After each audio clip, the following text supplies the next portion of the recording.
Oke, welcome back to my channel. Jumpa lagi bersama saya Jenal di channel MJF Official. Oke, jadi video kali ini aku bahas mengenai kamera Sony Alpha 6000 yang beberapa hari lalu sempat aku beli ya. Jadi aku beli kamera Sony Alpha 6000 itu setelah aku menjual kamera Sony Alpha 6000 aku. Jadi ada beberapa alasan kenapa aku upgrade ke kamera Sony Alpha 6400 itu ya. Dan alasan aku kenapa jual Sony Alpha 6000 ya, walaupun sebenarnya sayang juga sih kenapa harus jual kamera Sony Alpha 6000 yang dari awal aku merintis karir di YouTube tuh aku pakai kamera itu gitu. Jadi semakin kesini itu aku butuh banget fitur-fitur yang ada di kamera Sony Alpha 6000 ya, termasuk yang biasa orang sebutin ya, termasuk layar flip, terus audio jack gitu, punya built-in mikrofon eksternal gitu ya dengan audio jack 3,5 mm, dan ada AF tracking dari mata gitu, fokus ke mata gitu, tuh cukup membantu banget kalau kita bikin video untuk konten YouTube maupun buat video sinematik gitu.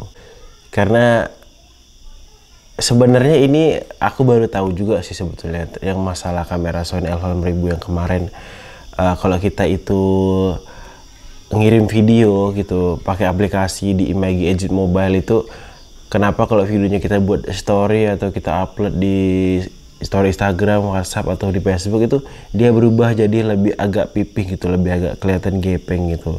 Dan kalau kita pakai kamera Sony Alpha 6000 itu kita cuma bisa ngirim di Full HD ya. Nah, Full HD 30 fps dan itu formatnya MP4. Dan kalau kita pakai format AVCD HD itu ternyata nggak bisa gitu. Jadi kalau kita mengirim format yang 60 fps dan Full HD terus formatnya VCD HD, kita harus pindahkan ke pakai USB gitu. Kita pindahkan pakai USB ke laptop atau mungkin ke handphone. Jadi nggak bisa melalui aplikasi gitu. Dan setelah aku pakai kamera Sony Alpha 6400, ternyata dia bisa AVCD HD Full HD kan di 60 fps itu bisa pakai aplikasi Imagi Edit Mobile. Dan itu pas aku buat story di Instagram ataupun di WhatsApp itu videonya utuh, nggak gepeng gitu. Dan itu cukup membantu dan itu cukup menyenangkan sekali. Dan ternyata memang itu cuma ada di kamera Sony Alpha 6000 aja. Dan aku juga baru tahu itu. Ya mungkin ini bisa sedikit informasi sih buat kalian yang kemarin juga sempat nanya, Bang, kenapa sih di kamera Sony Alpha 6000 itu kok videonya tuh bisa jadi gepeng gitu kalau kita buat story langsung tanpa diedit, atau mungkin kita upload di Facebook atau mungkin di Instagram juga gitu jadi gepeng itu. Dan itu jadi kendala. Dan kalau kita memang ngakalinya itu ya terpaksa kita harus edit dulu gitu. Dan di kamera Sony Alpha 6400 itu nggak kayak gitu. Itu salah satu fitur yang aku baru tahu gitu. Sementara kalau untuk yang lainnya ya seperti kalian tahu, S-Log Gamma, terus kemudian creative style yang banyak opsinya, terus picture profile ya, dan itu cukup membantu sih. Dan ternyata setelah aku coba beberapa hari yang lalu itu aku pakai lensa Meike ya, yang biasa aku pakai di kamera Sony Alpha 6000 yang bisa aku pakai ngejob wedding dan pre-wedding. Ternyata ada fitur lain di situ, yaitu fitur biar supaya kita nggak misfokus, itu tuh objek itu bisa kita zoom sebelum kita potret, dan itu ada di kamera Sony Alpha 6400 dan gak ada di kamera Sony Alpha 6000. Jadi itu kayak seperti kita udah pakai packing level nih, yang aku biasa pakai warna merah atau oranye itu kan, bisa kan tahu tuh kan packing level itu. Dan kalau di kamera Sony Alpha 6000 itu kan kalau objeknya jauh tuh kita cuma bisa mengira-ngira di mana bagian objek yang, nah misalnya warna merah nih, kita pakai packing levelnya di mana warna merah tuh paling banyak, maka disitulah paling banyak fokusnya. Dan ketika objeknya jauh tuh kita nggak bisa kan mengira-ngira, dan ternyata hasilnya misfokus itu. Tapi kalau di kamera Sony Alpha 6400 ini kita bisa. Jadi sambil kita nunggu, sambil kita pakai packing level apa packing fokus gitu lah ya, bahasanya gitu kan. Warna merahnya banyak di situ, kita bisa pastikan kita zoom. Itu di tombol AL itu. Kalau kita biasa ngezoom foto kan di tombol AL tuh yang di atas itu. Kameranya lagi aku pakai jadi nggak bisa aku tunjukin. Kira-kira seperti itu ada gambarannya ya gitu ya. Nah, di situ kita bisa zoom. Jadi kalau untuk keakuratan fokus manual itu bisa 99%. Nah, gitu tergantung mata kita gitu. Terus fitur lainnya lagi itu ada di LCD ya, di LCD dan juga di viewfinder gitu ya. itu kualitas gambar dan ketajamannya beda. Memang secara spesifikasi pun memang Sony A6400 itu di atas kamera Sony Alpha 6000. Ya kita nggak bisa bicara banyak, semua juga udah tahu mengenai itu ya. Memang kalau segi kualitas dan spesifikasi memang di atas kamera Sony Alpha 6000. Tapi ya memang kalau kita udah ngerasain langsung aja memang bener-bener ini tuh bener-bener beda gitu. Memang bener-bener bagus lah, good lah gitu.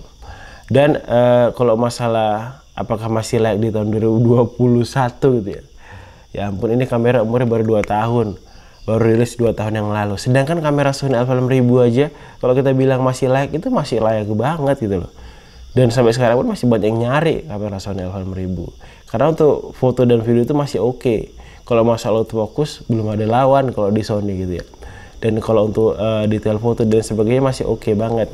Kita masih oke banget di kelasnya, kira-kira kayak gitu. Dan ini sebenarnya aku udah cerita juga sih kalau aku beli kamera Sony Alpha 6000 ini second ya di Tokopedia itu aku dapat harga 9.800.000-an gitu ya, sekitar 10 juta lah sama ongkirnya. Itu body only. Dan aku dapatkan itu menurut aku cukup murah lah, karena setelah aku cek SC-nya itu sekitar belum sampai 2.000 lah. Belum sampai 2.000 di usianya yang belum sampai setahun juga. Dan aku dapat ini bekas garansi resmi Sony Indonesia, jadi insya Allah lebih aman aja gitu. Dan mungkin gitu sih teman-teman untuk alasan kenapa aku beli kamera Sony A6400 dan kenapa aku jual kamera Sony Alpha 6000 aku. Yang pertama memang karena aku udah nggak butuhin dia lagi dan aku udah cukup dengan satu kamera, yaitu kamera Sony Alpha 6400 yang aku pakai sekarang ini. Dan secara fungsional memang karena aku udah butuh gitu. Dan kalau seandainya kalian memang mau beli kamera Sony Alpha 6000, aku rasa tetap nggak masalah. Kita sesuaikan aja budget dan kebutuhan kita. Kalau seandainya memang kebutuhan kita itu ya kita butuh layar flip dan audio jack misalnya, tapi ternyata budget kita tidak cukup, ya mau gimana lagi, seenggaknya kita pakai aja dulu itu. Udah buktinya aja waktu aku beli sekitar 2 tahun yang lalu. Jadi aku beli kamera Sony Alpha 6000 itu sekitar 2 tahun yang lalu, dan kamera 6400 ini udah meluncur gitu. Karena memang budget tidak cukup, ya mau nggak mau aku beli kamera Sony Alpha 6000 sebagai loncatan aku di tahun-tahun berikutnya. Dan akhirnya kamera Sony Alpha 6400 terbeli juga walaupun tidak baru gitu ya. Ya walaupun beda sedikit sih, kemarin aku beli di 10 juta dan sekarang tuh kalau seandainya kita beli modalnya cuma 11 juta. Ya sudah lah gitu, nggak jadi masalah sebenarnya. Tapi intinya overall secara keseluruhan aku puas banget dengan kamera Sony Alpha 6000 ini. Dari segi autofocus ya sama aja, cuman lebih fiturnya bertambah aja dibanding Sony Alpha 6000. Dan sisanya oke-oke aja dan nggak ada masalah gitu. Terus ya memang kalau kayak seandainya kita bicara kekurangan tuh ya, memang kalau gimana ya, kekurangan itu ditutupi dengan kelebihan gitu. Ada kekurangan ada kelebihan, karena memang segala produk itu tidak ada yang sempurna. Di sisi lain ketika kita pengen produk yang bagus, tentu harganya tetap mahal dengan fiturnya. Dan bagi orang yang nggak punya uang itu jadi suatu kekurangan gitu ya kan. Walaupun sebenarnya fiturnya lengkap nih, ternyata harganya di atas budget, kan itu kekurangannya di harga juga. Jadi intinya tidak ada produk apapun itu untuk kamera dan lain sebagainya yang sempurna gitu. Mungkin gitu aja sih teman-teman. Jika kalian punya pertanyaan atau kritik dan saran, silahkan tinggalkan komentar. Dan jika kalian suka dengan video, jangan lupa di like dan subscribe bagi yang belum. Kadang-kadang aku suka nggak konsen nih, pengennya lihat ke monitor tapi lihat ke lensa. Karena biasa kalau aku buat konten aku lihatnya ke lensa. Cuman karena monitornya di atas lensa, jadi kadang-kadang lihatnya ke atas itu. Jadi kadang-kadang matanya gini gitu. Dan mungkin perlu dibiasakan juga sih. Dan mungkin gitu aja, bersama saya Jal dan salam MJ Official ya. Mungkin aku jarang bilang kalau kalian suka video ini jangan lupa di like dan subscribe, mungkin itu kelihatan kayak jelas.